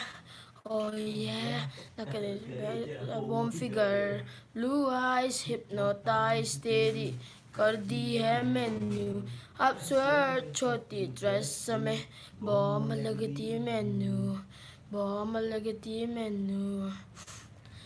घर पे चलना है कि जाए कि कला कि मेरा मतलब घर की कब तब लूंगा लेफ्ट लूंगा राइट घर पे फिलो फाइट बेबी साइड कि क्या करना है तुझको तो जरा सा भी डरना है सेम पेन तूने मेरी पेन पे कह दिए चेंज का तो होटल के रेंट पे ब्लू आइज हिप्नोटाइज तेरी कर दी है मैनू अब स्वर्ड छोटी ड्रेस में बॉम लगती मैनू glossy lip goofy tricks baby लगती है किलर ओ या करे तेरा बॉम फिगर चुना तेरे कॉलेज में मेरी गाने आते हैं पढ़ने लिखने का नया रखने को प्लान है पास करा दूँ फोन घुमा तेरी प्रिंसिपल बेबी यो की फैन है तेरी प्रिंसिपल बेबी यो की फैन है कह रहे yo Honey Singh blue eyes hypnotize तेरी ओ बुलेट कौन सा भी है तो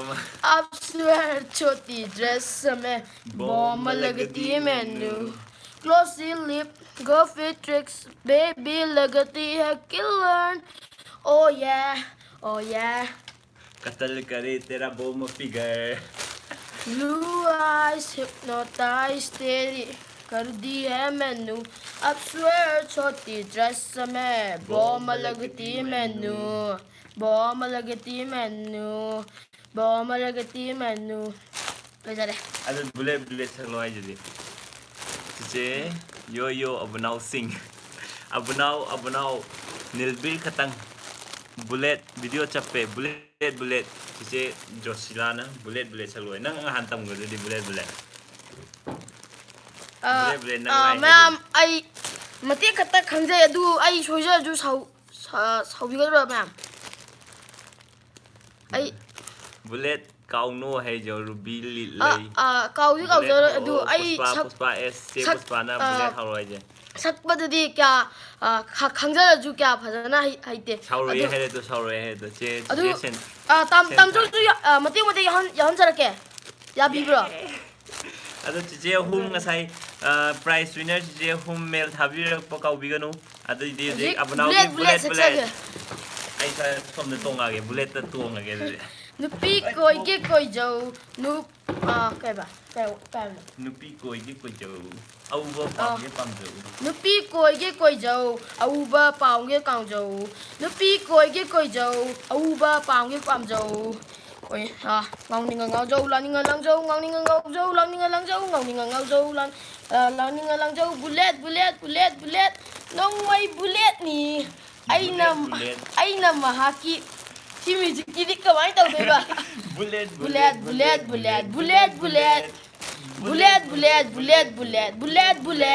table lagi bullet nong mai bullet nang na bu ngau bahalaba nang na bu ꯊꯛꯄ ꯍꯜꯂꯕ ꯉꯥꯎꯅꯤꯡꯉ ꯉꯥꯎꯖꯧ ꯅꯣꯡꯃꯩ ꯅꯨꯃꯤꯠꯅꯤ ꯅꯪꯗꯤ ꯍꯥꯏꯕ ꯅꯣꯡꯃꯩ ꯅꯨꯃꯤꯠ ꯍꯥꯏꯕ ꯑꯣ ꯑꯝꯇꯪ ꯃꯈꯥ ꯍꯥꯏꯔꯗꯤ ꯃꯈꯥ ꯆꯠꯇ꯭ꯔꯦ ꯅꯣꯛꯄꯗ ꯁꯤꯔꯦ ꯃꯌꯥꯝ ꯍꯩꯖꯗꯕꯩꯅꯦ ꯇꯝ ꯇꯝ ꯍꯩꯕꯅꯦ ꯇꯝ ꯇꯝ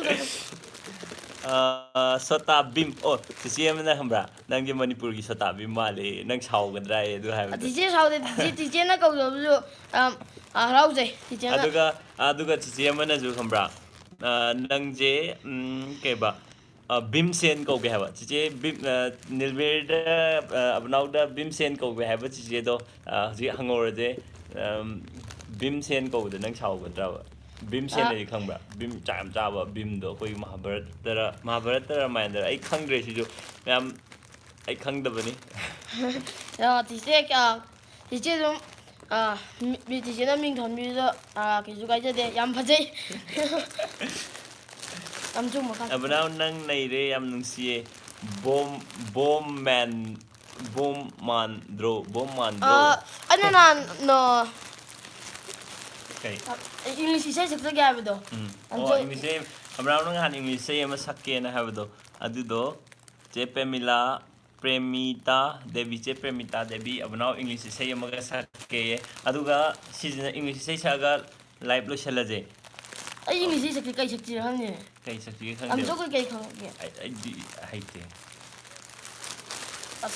ꯑꯩꯅ ꯍꯩꯕꯗꯤ ꯅꯨꯡꯁꯤ ꯃꯥꯏꯊꯣꯡꯗꯣ ꯌꯦꯡꯂꯛꯎ ꯈꯖꯤꯛꯇꯪ ꯃꯨꯃꯣꯟ ꯅꯣꯛꯂꯛꯎ 이항 항lâm 따이방세 이항 항lâm 마가 탱나드링의 마망다 따이방기 아와바 까우톡두나 아이 리릭스 파데 아이 로션제 암당 잉글리시 동사제 누가 싹사바이 코라니 Thank you, Lucy Bala. Thank you. ꯑꯩ ꯏꯪꯂꯤꯁ ꯏꯁꯩꯁꯦ ꯁꯣꯏꯖꯔꯁꯨ ꯌꯥꯕꯤꯕ꯭ꯔꯥ? ꯌꯥꯏ, ꯁꯣꯏꯔꯁꯨ ꯌꯥꯏ. ꯆꯤꯆꯦ ꯃꯌꯥꯝꯅ ꯁꯣꯏꯔꯁꯨ ꯀꯩꯝꯇ ꯍꯥꯏꯔꯣꯏ. ꯇꯥꯃꯣꯆꯧꯁꯦ Thank you, Angelica. I'm OP1 call away. I'll be there to say the day. Superman gonna know. Phenomen. I'm OP1 call away. I'm OP1 call away. Call me baby. 또 그래. 까오지 게임 가야 돼. 마땅 아무ong 착잘로. 타모châu su. 닝정해. 제가 닝정해. 이 이사죠. 소자 그래. 너 perfect 까우지 휴지기 사이도. No bueno 지도래. Ma'am ꯑꯩ 이사이제 버전을 따져드릴 상관 따져도 참 비벼야 되면 이사이 한번 써줄게. Perfect. I found the love for me. Darling, just die by me. Follow my lead. I found a girl, beautiful and sweet. Whenever knew you one was somewhere waiting for me. He's as we was escaping to fall in love, not knowing what it was. I will not leave you out this time. Darling, just kiss me slow. Your heart is all I own. Baby, I don't feel to my baby. I dancing in the dark, but you be in my arms. Barefoot on the ground, listening to our baby so when 그래. 이제 이제 로션들에게 ꯃꯌꯥꯝ ꯏꯁꯩ ꯑꯕꯅꯥꯎ ꯏꯁꯩ ꯂꯣꯏꯁꯤꯟꯖꯔꯒꯦ ꯑꯗꯣ ꯉꯍꯥꯟ ꯑꯕꯅꯥꯎꯅ ꯁꯛꯄ ꯀꯩꯅꯣꯗꯨꯗꯤ ꯑꯩꯗꯤ ꯁꯣꯏꯕ ꯃꯥꯜꯂꯦ ꯑꯗꯨꯒ ꯂꯣꯏꯅꯃꯛ ꯀꯩꯅꯣ ꯆꯨꯝ ꯂꯩꯔꯝꯃꯦ ꯀꯩꯕ ꯅꯪ ꯍꯥꯟ ꯁꯛꯄꯗꯣ ꯗꯦꯁꯤ ꯀꯂꯥꯀꯥꯔ ꯍꯥꯏꯕ ꯑꯣꯏꯔꯝꯃꯦ ꯌꯣꯌꯣꯒꯤ ꯚ꯭ꯌꯨ ꯑꯦꯟꯖꯦꯜ ꯆꯥꯟ ꯀꯦꯗꯤ ꯏꯁꯩ ꯑꯃꯒ 이사이 한번 ninjang ringe. Manipuri se sakpiyura, Hindi se sakpiyura. English ki di aija Haidre. Manipuri say sakchara ura English Cristiano Puspa S Mathang mayam Manipuri Saloy Manipuri di Manipuri nang na khangba Manipuri say kekele punsiba Manipuri oina salo o Manipuri say ming ai say ming ame tayo ai nang khangadra ninjang ringe bamta Khajai dimple khangde si akhoi sorry Uttam ID ngauri tawdo khangra khangde lottery loikre keno na B10 A89 aduga A37 na winner oigre Hindi saglo o Manipuri ID Manipuri say mayam amatang khanbiro khangreng Rocky nam congrats moi ahum akhoi iche chal ahum da Haziki lottery loigre sigi aina nupi ngaktagi ni na ina sumbajina khara yam hanmane ribbon yaubajina abanaw se masak fajai Hindi amel sakke salo ujike so oh balla amel sakke balla Bye. हल पल मेरे आए या तम जो है दिन गुजर लो आई सीजे lyrics hay taba लिरिक्स मनांग खांग देबा हल पल मेरे आए याता तुझे तू दिल के गल में दसा फिर भी तू तेरी मेरी चरी इकी चित्तरी what you do झूमू मैं नाचू मैं गाऊं कि लिखूं मैं तेरे लिए मैं क्या करूं धीरे धीरे से मेरी जिंदगी में आना धीरे धीरे से मेरे दिल को चुराना तुमसे प्यार हमें है इतना जाने जाना तुमसे मिलकर तुमको है बताना तो धीरे धीरे से मेरी जिंदगी में आना धीरे धीरे से दिल को चुराना ये मखा दो कोई बा ai khangde ai lyrics pa deko dance mate ama तेरी मेरी तेरे बिग बैंग स्टोरी से मैं चोरी सुनाऊं जैसे सॉरी सबको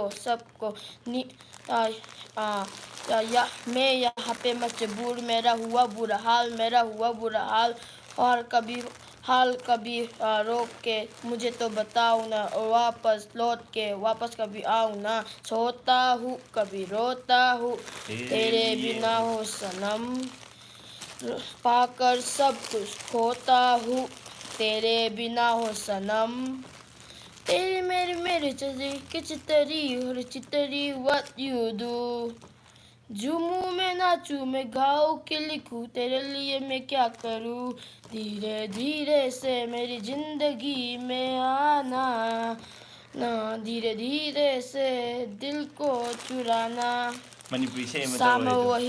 काम वही तेरे बिना हो सनम नींद नहीं चैन नहीं तेरे बिना हो सनम तेरी मेरी चली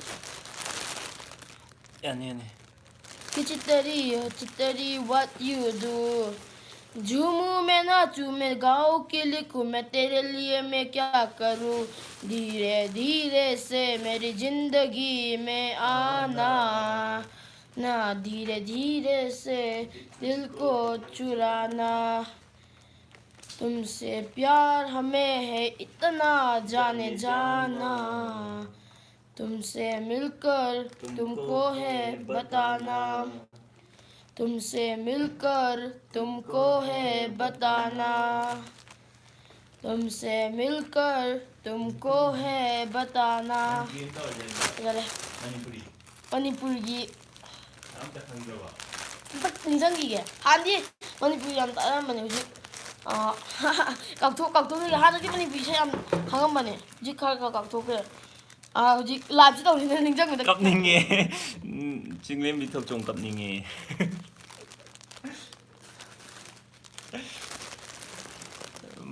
ꯑꯕꯨꯅꯥꯎ ꯆꯥꯛ ꯂꯣꯏꯔꯕꯣ ꯇꯥꯃꯣꯆꯧꯁꯨ ꯃꯅꯤꯄꯨꯔꯤ ꯏꯁꯩ ꯑꯃ ꯁꯛꯑꯝꯃꯣ ꯇꯥꯃꯣꯆꯧ ꯍꯥ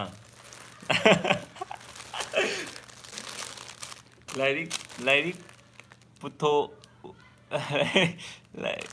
ꯀꯩ ꯍꯥꯏꯅꯣ ꯈꯪꯗ꯭ꯔꯦ ꯂꯥꯏꯔꯤꯛ ꯄꯨꯊꯣꯛꯎꯔ ꯍꯥꯏꯔ ꯀꯩ ꯍꯥꯏꯅꯣ ꯈꯪꯍꯧꯗ꯭ꯔꯦ ꯑꯉꯥꯡꯗꯨ ꯃꯥꯡꯂꯅꯤꯀꯣ ꯍꯥꯏꯔꯤ ꯀꯅꯥꯅꯣ ꯁꯤꯅ ꯁꯤꯟꯊꯥ ꯕꯤꯛ ꯐꯦꯟ ꯀꯩꯅꯣꯝꯃ ꯍꯥꯏ ꯃꯥꯏꯁꯦ ꯑꯉꯥꯡꯗꯣ ꯃꯥꯡꯂꯅꯤꯀꯣ ꯑꯩ ꯇꯥꯃꯣꯆꯧ ꯈꯖꯥꯏꯒꯤ ꯗꯤꯝꯄꯜ ꯇꯧꯔꯛꯑꯣ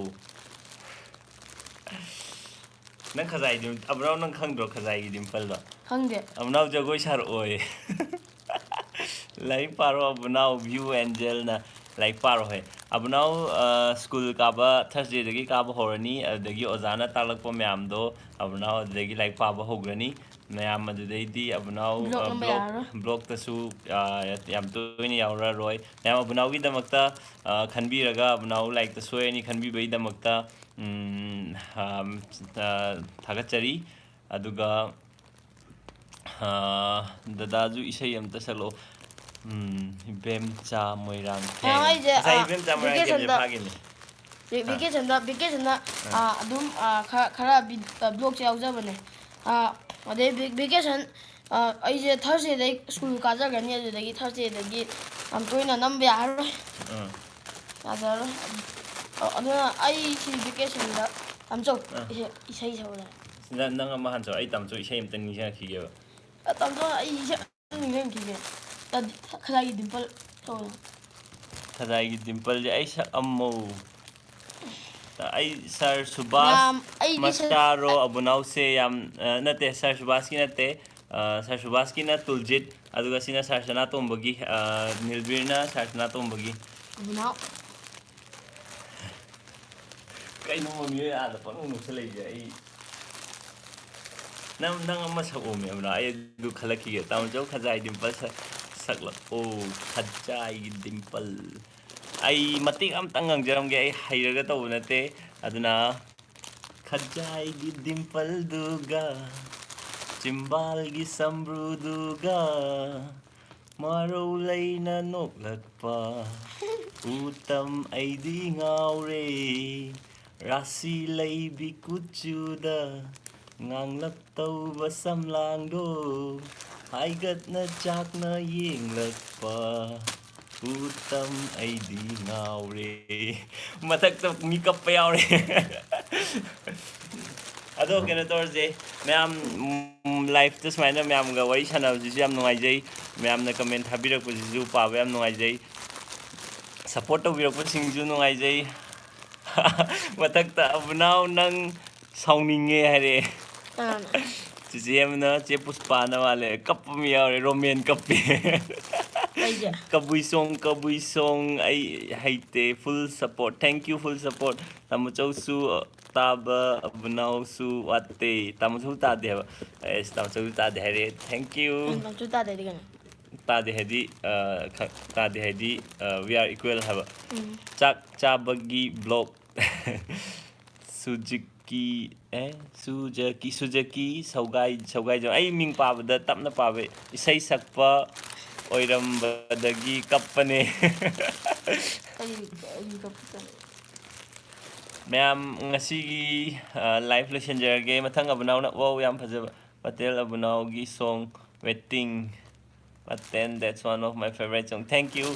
ꯑꯩꯁꯦ ꯌꯥꯝ ꯄꯥꯝꯖꯕ ꯏꯁꯩꯅꯦ ꯈꯖꯥꯏꯒꯤ ꯗꯤꯝꯄꯜꯁꯦ ꯁꯛꯄ ꯍꯩꯔꯝꯃꯗꯤ ꯑꯩꯗꯤ ꯇꯃꯥꯝ ꯁꯛꯇꯣꯛꯀꯗꯧꯅꯦ ꯁꯛꯄꯁꯦ ꯍꯩꯇꯕ ꯏꯁꯩ ꯋꯥꯠꯂꯤ ꯑꯕꯨꯅꯥꯎ ꯏꯁꯩ ꯋꯥꯠꯂꯤ ꯑꯕꯨꯅꯥꯎ ꯅꯪ ꯆꯥꯕ ꯑꯣꯏꯅ ꯇꯧꯔꯛꯑꯣ ꯒꯤꯇꯥꯔ ꯑꯝꯇꯪ ꯌꯥꯎꯔꯝꯃꯗꯤ ꯈꯪꯒꯗꯧꯅꯤ ꯒꯤꯇꯥꯔ ꯈꯣꯡꯕ ꯍꯩꯔꯝꯃꯗꯤ ꯅꯨꯡꯉꯥꯏꯗꯧꯅꯤ ꯌꯥꯝ ꯅꯨꯡꯉꯥꯏ ꯂꯣꯏꯁꯟꯍꯟꯅꯤꯡꯗ꯭ꯔꯦ ꯃꯊꯪꯗꯁꯨ ꯑꯃꯨꯛ ꯃꯌꯥꯝ ꯁꯨꯃꯥꯏꯅ ꯁꯞꯄꯣꯔꯠ ꯇꯧꯕꯤꯌꯣ ꯃꯊꯪꯗꯁꯨ ꯑꯃꯨꯛ ꯂꯥꯏꯐ ꯂꯥꯛꯆꯒꯦ ꯑꯕꯨꯅꯥꯎꯅ ꯃꯥꯅ ꯁ꯭ꯀꯨꯜꯗ ꯑꯣꯖꯥꯅ ꯇꯥꯛꯂꯛꯄ ꯀꯩꯀꯥꯗꯣ ꯃꯥꯅ ꯑꯗꯨꯒ ꯑꯩꯒꯤ ꯁ꯭ꯀꯨꯜ ꯆꯠꯄꯒꯤꯁꯨ ꯃꯤ ꯚꯤꯋꯔꯁ ꯑꯃꯅ ꯁ꯭ꯀꯨꯜ ꯆꯠꯄꯒꯤ ꯚꯤꯗꯤꯑꯣꯗꯣ ꯊꯥꯒꯠꯆꯔꯝꯅꯦ ꯑꯗꯨ ꯂꯣꯏꯁꯟꯗ꯭ꯔꯦ ꯚ꯭ꯌꯨ ꯑꯦꯡꯒꯜ ꯍꯥꯏꯔꯣ ANGLE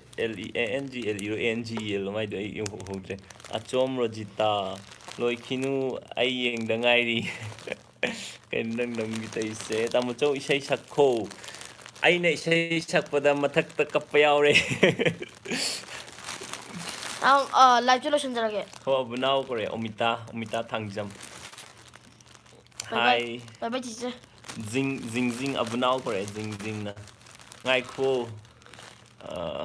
abunau se pawa nang dre bro full support ni ai na haidi abunau si larik ti timing bye bye view yam nungai te abunau lai kanna pabani adoma class ka ba hodring gi winter vacation leiba aduga moi chiche gi na class 10 exam tha ga da handak se abunau gi chiche je aduna abunau je khoi da namba matam da leibani adu hujikti abunau su like paba horga hobo dai di khoi da pangal la roi lucian gi no da ngai abunau nang isai mo ga so ai sim da sa to ke horen ai si chaba loidri nang yeng wa abunau live च lotion nghe không nghe khi đọc rồi nó tin nhiều bên nhỉ cái qua ba cái biết tin nhiều sao đấy 안 들려 jam Nvidia rồi nè jam cha nói đó mà thấy mà hao cái cái cam mình hiền kìa 네 nấu cái gì nữa thì bao rồi chỉ nó hay gì 알로 em hao cái mình đi 이제 바이 바이 live लोशनजरगे thì sao ok nấu don này nó đang muốn rồi don câu đó nó thế đã tu gì đó cái nó don câu đó 나도 지다 đã tu gì đó Tuljit Sarsubaski ai blog riau ne nam pom nang amu ka konung ka ni ma'am lo sila ke ngasi gidi ma'am mata sida ma'am dagi kaina na ba toroge puspa mo to aduga ngasai gi akhoi gi lucky winner serial number B10 event Chingmeirong them aduga serial number A89 Mona Lai Mayum aduga serial number A37 Jina 운영와이 고기 abunau sam kakpada gi fajato hai jisena